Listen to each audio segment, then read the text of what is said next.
औज़ुबिल्लाहिमिनश्शैतानिर्रजीम बिस्मिल्लाहिर्रहमानिर्रहीम। अजीज़ तलबा अस्सलाम वालेकुम। मैं हूँ आप सबका मावन मददगार मुशर्रफ महमूद और आपको आपके अपने तालीमी चैनल इल्म व अदब पर खुश आमदीद कहता हूँ, इस उम्मीद के साथ कि आप खुश व खुर्रम होंगे। अल्लाह ताला हमेशा आप पर अपनी रहमतों का नुज़ूल रखे, आमीन सुम्मा आमीन। हम बेटा फर्स्ट ईयर इस्लामियात के लेक्चर्स कर रहे हैं। चैप्टर नंबर 2 है इस्लामी तशख़्ख़ुस और उसमें हम देख रहे हैं मुहस्सिन अखलाक यानी अच्छी आदात को। उस वाले से बेटा आज आखिरी लेक्चर ईसार, ठीक है जी, जिसको इंग्लिश में आप सेक्रीफाइस करना कहते हैं। आपकी किताब पर पेज नंबर 44।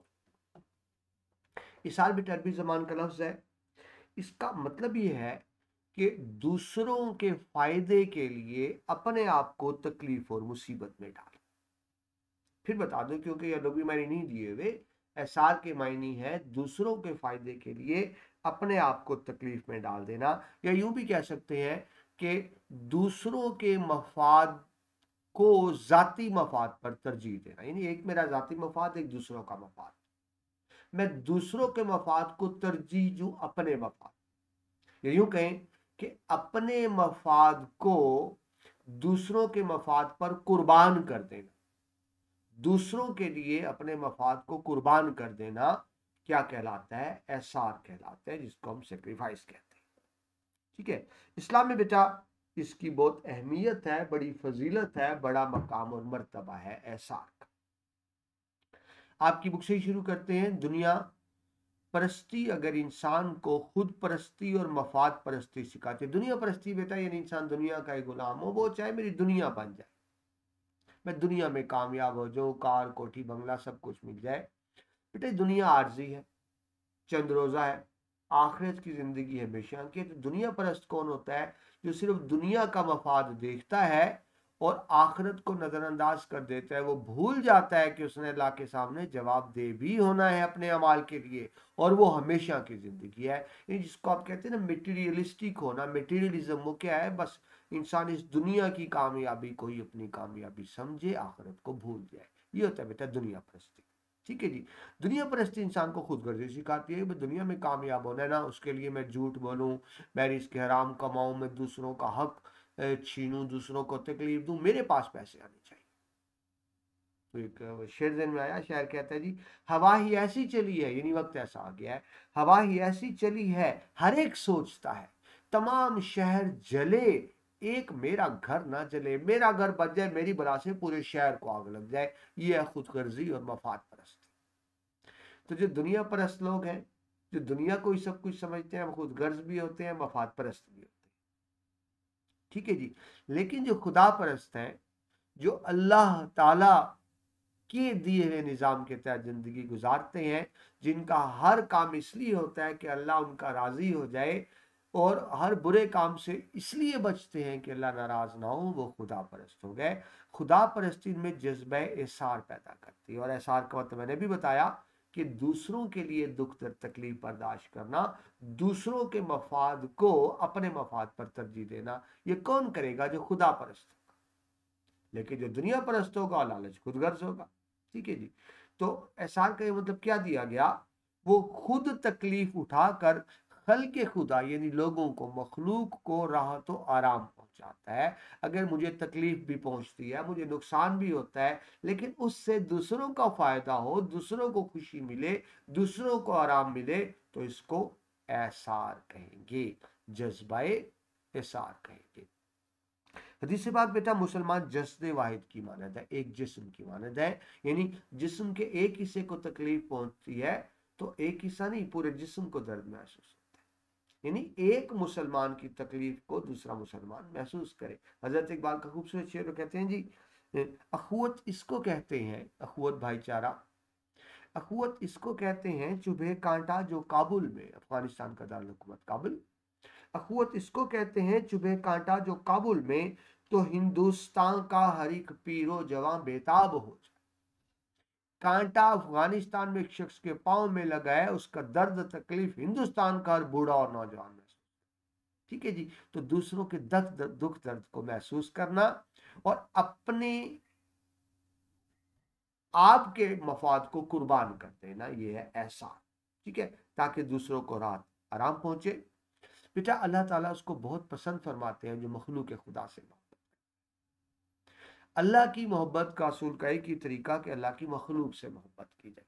ठीक है जी, एहसान किया जाए, यानी अपनी कुर्बान, अपने हक को कुर्बान कर दिया जाए दूसरों के। इसका ही अमल अल्लाह की बारगाह में शर्फ मकबूलियत पाएगा। क्या अमल?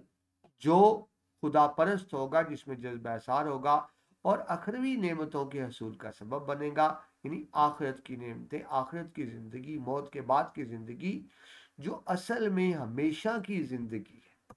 ये दुनिया तो आर्ज है, जिस तरह मैंने बताया, जिस जिस जगह हमने हमेशा रहना है, ठीक है, वहां उसका फायदा होगा। दीगर मुहासिन अखलाक की तरह, अच्छी आदात की तरह, नबी अकरम सल्लल्लाहु अलैहि वसल्लम ने एसार और सखावत का बेहतरीन नमूना, यानी एसार की मिसाल देखनी हो तो यकीनन नबी पाक मुस्तफ़ा सल्लल्लाहु अलैहि वसल्लम हर अच्छाई के लिए, हर अमल के लिए हमारे लिए बेहतरीन मिसाल है। वो एसार का, सखावत का बेहतरीन नमूना थे। खुद सरबराह ममलकत थे। बेटा आप जानते हैं ना, जब मदीना में रियासत मदीना कायम होती है, और नबी तो है लेकिन इस्लामी रियासत के सरबराह भी हैं, चीफ एग्जीक्यूटिव भी हैं, होते हुए भी इंतहाई गुर्बत और उसरत की जिंदगी गुजारते थे। उसरत भी गुर्बत को ही कहते हैं, हालांकि वो वक्त के हाकिम थे। नबी पाक का एहसार की मिसाल बेटा, जब कोई साइल आपके पास आता था, कभी आपने किसी साइल को खाली हाथ नहीं भेजा। अगर आपके पास खुद नहीं होता तो कर्ज लेकर, मदद लेकर दूसरों से उसकी मदद करते थे। आपके दर से कभी कोई खाली हाथ नहीं गया, जो भी आया झोली भर कर गए। ठीक है, ये अलग बात, खुद गुर्बत में जिंदगी गुजरी, कई कई दिन आपके घर चूल्हा नहीं जलता था, कई कई दिन चूल्हा नहीं जलता था, कई कई दिन फाके करने। ठीक है, कौन? जो खुद सरबराह ममलकत थे, मतलब दूसरों के लिए सार कुर्बानी। खाना मुबारक यानी आपके घर में हफ्तों, मैंने तो दिनों का हफ्तों चूल्हा नहीं जलता था, लेकिन आपके घर से कोई साइल महरूम नहीं उठा। खुद घर वाले भूखे हैं, फाके से हैं, लेकिन साइल कभी खाली हाथ नहीं गया। ठीक है जी, खुद मौजूद ना होता, कर्ज लेकर उसकी मदद करते। ये है आपका असार और कुर्बानी। एक बेटा हदीस पाक में नबी पाक मुस्तफ़ा सल्लल्लाहु अलैहि वसल्लम से बयान की गई, एक बार आपने एक जानवर ज़िबा फरमाया। ठीक है जी, और गोश्त यानी घर से बाहर ज़िबा कहीं किया, और गोश्त तकसीम की घर से घर भेज दिया कि इसको तकसीम कर दिया जाए। कुछ देर बाद घर आए तो फरमाया कितना तकसीम हुआ, कितना बचा? तो जवाब दिया गया कि जो उम्दा गोश्त है वो तकसीम हो गया है, यानी लोगों में तकसीम कर दिया गया। अल्लाह के नाम पे बेटा अच्छी चीज़ दी जाती है। हम तो जो चीज़ घर में फालतू हो ना, वो कहते हैं अल्लाह के नाम पे दे दो। घर में कई दिन में फ्रिज में सालन पड़ा हुआ, खुद खाने को दिल नहीं किया, अल्लाह के नाम पे दे दो। बेटा अल्लाह के नाम पे बेहतरीन चीज़ दी जाती है। तो घर वाले ने क्या जवाब दिया कि उम्दा गोश्त तकसीम हो गया, और जो खराब किस्म का गोश्त है, हल्का गोश्त, वो घर रह गया। ठीक है, नबी पाक ने बड़ा खूबसूरत जवाब दिया कि नहीं, जो तकसीम हो गया वो रह गया, जो दरअसल तकसीम हो गया ना वो रह गया। यानी आखिरत में वो काम आएगा, नेक अमाल वो है जो दूसरों में तकसीम किया गया, असल में तो वो रह गया। और जो बच गया है, यानी जो हमने खुद खाना है, ये हकीकत में चला गया। जो तकसीम हो गया वो रह गया, और जो घर बच गया है ये चला गया। यानी काम वही आना है जो अब दूसरों के लिए करते हैं। एक खूबसूरत नज़म अबू नदम हुआ करती थी इंग्लिश में, अब शायद नहीं है, उसमें है कि उसका तर्जमा किया एक शायर ने, हजरत इकबाल ने गालबन किया। वो कहते हैं जी, खुदा के बंदे तो हैं हजारों, बनों में फिरते हैं हमारे मारे, बनो दुनिया जहान। खुदा के बंदे तो हैं हजारों, बनों में फिरते हैं हमारे मारे, मैं तो उसका बंदा बनूंगा जिसे खुदा के बंदों से प्यार। अल्लाह उससे मोहब्बत करता है जो अल्लाह के बंदों से मोहब्बत करता है, यानी उनके लिए अपने आप को तकलीफ में डालना दूसरे की आसानी के लिए, ये है आसान। साहबा इकराम अजमईन भी जज्बा एहसार से सरशार थे, डूबे हुए थे। अपनी ज़रूरतों पर दूसरों की ज़रूरतों और हाजतों को तरजीह देते थे। अपनी ज़रूरत को पीछे रखना है, दूसरे की ज़रूरत को तरजीह देना है। मशहूर वाक़या है कि रोमियो के मुकाबले में जाने वाली फौज के साजो सामान के लिए मुसलमानों से माली आनत तलब की गई। बेटा जब जिहाद होता था तो अपील की जाती थी कि माली आनत की जाए, फौज की मदद की जाए, क्योंकि गुर्बत थी, बाकायदा फौज नहीं थी उनके पास, बाकायदा उस वक्त की ना खुराक ना सिला कुछ नहीं था, तो मदद तलब की जाती थी। तो जब ऐलान हुआ मदद का, हजरत अबू बकर सद्दीक रज़ी अल्लाह अन्हु अपने घर का सारा सामान उठा कर लिया, सारा सामान ही ले आए। नबी पाक ने देखा तो तुम सारा सामान ले आए हो, घर के लिए क्या छोड़ के आए हो? हजरत अबू बकर सद्दीक रज़ी अल्लाह अन्हु ने जवाब दिया, अल्लाह और अल्लाह का रसूल छोड़ आए उन घर, उनकी मदद, घर का सारा सामान ले आए। ये बेटा साहबा का एहसार होता था। ऐसी एक वाकया हजरत उस्मान गनी रज़ी अल्लाह अन्हु के हवाले से कि एक मरतबा कहत पड़ा अरब में, और आपको पता है जब कहत का मतलब क्या होता है, चीज़ें मिलती नहीं है। जब चीज़ें मिलती नहीं तो फिर जो ताजर होते हैं महंगे दामों फरोख्त करते हैं, क्योंकि मार्केट में अवेलेबल नहीं है। ठीक है जी। तो कहत के ज़माने में एक मरतबा हज़रत उस्मान गनी बहुत बड़े ताजर थे, गल्ला आया। ठीक है जी। तो जो दूसरे ताजरों ने पेशकश की कि आप हमें बेच दें, बहुत ज़्यादा मुनाफे की पेशकश की, दुगना चुगना, यानी एक की चीज़ दो में बेच दे, चार में बेच दे। ठीक है जी। लेकिन आपने वो पेशकश मुस्तरद कर दी, आपने कहा मुझे इससे ज़्यादा मुनाफा मिल रहा है। बात समझ रहे हैं? ये हज़रत उस्मान गनी का गले गले का सामान आया ना, तो सारे ताजर आए, उन्होंने कहा जी हम आपसे ये गला खरीदना चाहते हैं, आप हमें महंगा बेच दें। उन्होंने ऑफर दी, डबल ट्रिपल फोर, 4 गुना रेट। आपने इनकार कर दिया, आपने कहा मुझे तो ज़्यादा मुनाफा मिल रहा है। तो बड़े हैरान हुए, उन्होंने कहा जी अरब के सारे ताजर मौजूद है, ज़्यादा मुनाफा आपको कौन दे रहा है? इससे ज़्यादा मुनाफा तो आपको कोई नहीं देगा। उसने कहा मुझे मिल रहा है ज़्यादा मुनाफा। आपने जवाब दिया, और बाद में क्या किया, वो बिला मुआवजा तकसीम कर दिया, यानी अल्लाह ताला से तिजारत कर, अल्लाह के नाम पे, और अल्लाह ही बेहतरीन मुआवजा दे। ठीक है जी। एक बेटा और खूबसूरत वाकया है हज़रत उस्मान गनी के हवाले से। तो कहते हैं, कोई मैंने पढ़ा रिवायात में कि एक शख्स था, उसको कोई बीमारी थी, तो हकीम ने तजवीज़ किया शहद का, कि शहद चाहिए। तो वो किसी सखी के पास गया कि मुझे शहद चाहिए। उन्होंने कहा मेरे पास तो शहद नहीं है, अलबत्ता एक सखी ताजर आ रहा है, उनके पास शहद होगा, उनका कारवां आने वाला है, तुम रास्ते में बैठ जाओ, जब कारवां उनका गुजरेगा तुम उनसे मांगना, तुम्हें यकीनन दे देंगे। ठीक है जी। वो कारवान आया, तो उस शख्स ने कारवान के सलार से रिक्वेस्ट की कि मुझे कुछ शहद चाहिए, मैं बीमार हूँ, तो मुझे पता लगे आपके पास शहद है। तो वो काफिले के जो सलार था, उन्होंने हुक्म दिया अपनी इधर है जो मुलाजिम होंगे, कि ऊंट में शहद के 2 मटके लटके हुए थे, 2 मटके। आपको पता है बैलेंस करने, एक मटका है किधर, एक मटका। हुक्म दिया इसको पूरा मटका दे दिया जाए, शहद का पूरा बड़ा मटका। हुआ कि उसने थोड़ा सा शहद मांगा था, पूरा मटका। तो गुलाम ने कहा कि अगर एक मटका इनको दे देंगे, ठीक है जी, तो वो ऊंट का बैलेंस खराब हो जाए। तो आपने कहा चाहिए बात है, तो कहा फिर दोनों मटके दे, फिर दोनों मटके दे। तो गुलाम ने फिर अर्ज किया कि ये दोनों मटके लेकर कैसे जाएगा? आपने कहा ऐसे करो, फिर ऊंट भी साथ थे, ऊंट भी साथ थे। वो ताजिर कौन थे? वो हजरत उस्मान गनी रज़ी थे। ये होती है मुसलमानों की सखावत। ठीक है जी। ऐसे ही साहबा किराम के हवाले से एक मशहूर असरअंगेज वाकया, एक बार कोई भूखा प्यासा नबी पाक सल्लल्लाहु अलैहि वसल्लम के पास हाजिर हुआ। भूखा भी है, प्यासा भी है, लेकिन आपके दौलत कदे पर पानी के सिवा कुछ नहीं था, यानी आपके पास भी खाने को कुछ नहीं था। ठीक है जी। दस्तूरी होता था, जब आपके पास कोई आता था और आपके पास कुछ नहीं होता था, तो आप क्या करते थे? एक अंसारी, अंसारी बेटा लोग रहने वाले मदीने, रियासत मदीना के जो पहले से रहने वाले थे अंसारी थे, और जो हिजरत के करके गए थे मुहाजिरीन थे। तो फिर होता यह था, एक अंसारी आपके मेहमान को अपने साथ ले जाया करते। ठीक है जी। तो जब उसने आगे का भूखा प्यासा नबी के पास, पाक सल्लल्लाहु अलैहि वसल्लम के पास कुछ था नहीं, उनके साथ भेज दिया।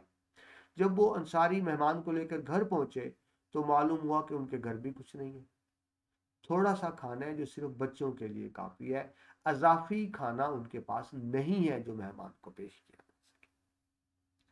तो उन्होंने, जो साहबी थे, बीवी को समझाया कि ऐसे करो, बच्चों को ना ख्याल बदला के बहला के यूं ही भूखा सुला दो, फाके में सुला दो, भूखा सुला दो, क्योंकि मेहमान मेरे साथ हैं। और जब खाना सामने रखो तो किसी बहाने से चिराग बुझा देना, अंधेरा हो जाए, ताकि मेहमान को ये पता ना चल सके खाना थोड़ा है ना, यानी जाहिर ये करना है कि हम भी साथ खा रहे हैं। ठीक है। बुझा देना, हम नहीं खाएंगे, बच्चों को भूखा सुला दो, हम भी नहीं खाएंगे, चिराग बुझा देना, ताकि मेहमान पेट भर कर खाना खा सके। तो ऐसे ही किया गया।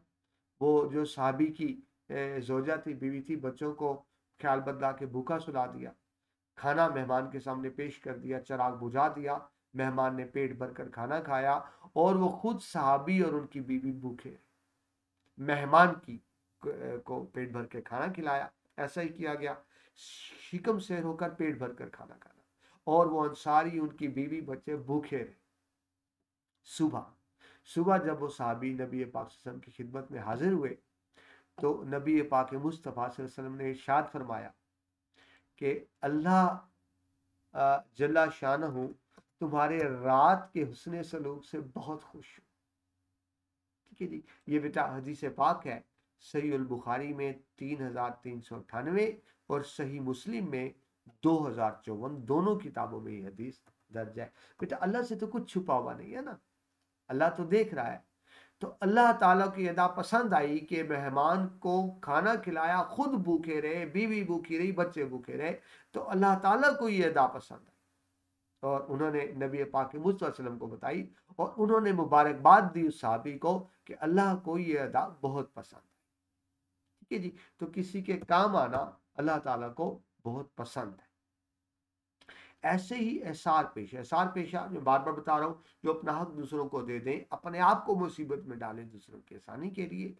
ऐसे ही एहसार पेशा लोगों की तारीफ और तोसीफ भी बेटा तारीफ करने को कहते हैं। अल्लाह ताला फरमाते हैं सूरह हश्र की आयत नंबर 9 में, और मुकद्दम रखते हैं, मुकद्दम रखना बेटा फोकियत देना, ठीक है जी, मुकद्दम रखते हैं उनको अपनी जान से, और अगरचा हुआ अपने ऊपर फाका। ठीक है, यानी जो लोग मेहमान को मुकद्दम रखते हैं, खुद भूखे रहे, खुद भूखे रहे, क्यों? ताकि मेहमान का पेट भर, मेहमान पेट भर के खा ले, खुद भूखे रहे, यानी मेहमान को मुकद्दम रखा अपने ऊपर, तो क्या कहा गया? वो मुकद्दम रखते हैं कौन? मोमिन। यानी मोमिन की ये निशानी बताई गई जो दूसरों के आराम सुकून को अपने ऊपर मुकद्दम रखते हैं, खुद भूखे रहते हैं और मेहमान को पेट भर कर खाना खिलाते हैं। हिजरत के मौके पर बेहतरीन मिसाल मवाखात मदीना, आप जानते हैं अंसारे मदीना ने मुहाजिरीन मक्का के साथ हुस्न सलूक के सिलसिले में जो एहसार और कुर्बानी का सबूत दिया था, इसकी मिसाल कहीं नहीं मिलती। अभी तक जानते हैं ना, जब मुसलमान हिजरत करके मदीना गए, मुहाजिरीन थे, उनके पास तो कुछ भी नहीं था, लुट पुट के पहुंचे, तो आपने क्या किया कि एक अंसार और एक मुहाजिर को आपस में भाई भाई बना दिया, ठीक है, ताकि अंसार उनकी मदद करे। तो अंसार जो थे मदीना के रहने वाले, उन्होंने ख्वाहिश की, कोशिश की कि हमारे पास जो कुछ भी है उनमें से आधा सामान, माल, दौलत, घर की अशिया मुहाजिरीन को, वो जबरदस्ती देते थे कि ये आप रख लें, आप मेरे भाई हैं, नबी ने आपको मेरा भाई बनाया, मेरा आधा माल आपका, वो जबरदस्ती देते थे। और दूसरे मुहाजिरीन थे, वो कहते नहीं, हमें सिर्फ बाजार का रास्ता दिखा दो, हम खुद कमा के खाएंगे। तो ये बेहतरीन मिसाल मवाखाते मदीना जिसका यह हवाला दिया गया। अल्लाह ताला को बेटा वो बहुत महबूब है जो दूसरों के आराम सुकून के लिए अपने आप को, अपनी जात को तकलीफ में डाले। ठीक है, अल्लाह ताला उसको बहुत पसंद करता है। यही एहसार कुर्बानी है। एहसार कुर्बानी का बेटा जज्बा हो तो लोगों में मोहब्बत बढ़ती है, उन्स बढ़ता है, पूरे मुआशरे में यगानियत बढ़ती है और एक प्यार मोहब्बत की वो फिजा कायम होती है जिसमें हर शख्स खुश होता है, मुल्क, मुआशरा, कौम तरक्की करती है।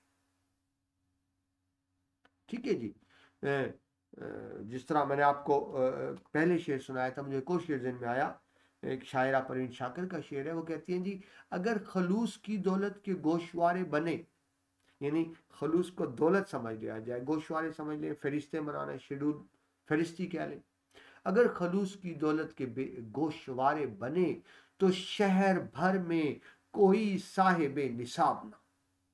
खलूस को दौलत समझ लिया जाए तो सारे गरीब हैं, सब मांगने वाले हैं, देने वाला कोई नहीं है। लेकिन अगर हम खुलूस की दौलत बांटने लगें, दूसरों के काम आने लगें, दूसरों की ख्वाहिश खुशी पर अपनी ख्वाहिश खुशी कुर्बान करने लगें, तो यही मुआशरा जन्नत का नमूना बन सकता है। यही बेटा कुरान और हदीस का दर्स है, यही अल्लाह ताला का हुक्म है और यही मेरे नबी पाक मुस्तफ़ा सल्लल्लाहु अलैहि वसल्लम की सुन्नत है। अल्लाह ताला हमें जो हमने मुहस्सिन अखलाक पढ़े इस असार समेत, इन सब को समझने, इन पर अमल करने की तौफीक अता करे ताकि हम सही मायनों में अच्छे मुसलमान बन सकें, मुआशरे के मुफीद शहरी बन सकें और मुल्क और कौम की तामीर और तरक्की में अपना किरदार अदा कर सकें। आमीन सुम्मा।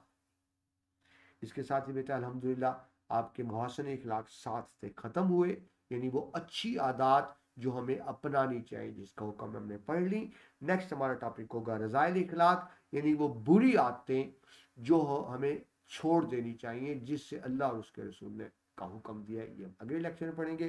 बेटा कोशिश कर रहा हूँ कि आसान लफ्ज़ों में आपके लेक्चर्स तैयार करूँ ताकि आपको रट्टे ना मारने पड़े, सिर्फ आप तवज्जो से सुन लें तो आपकी तैयारी हो जाए। अगर आप बेटा आपको लेक्चर अच्छे लग रहे हो तो आपका इखलाकी फ़र्ज़ भी बनता है और मेरी रिक्वेस्ट भी है अपने इस इल्मी चैनल को जो आप ही का है दोस्तों के साथ भी शेयर किया कीजिए।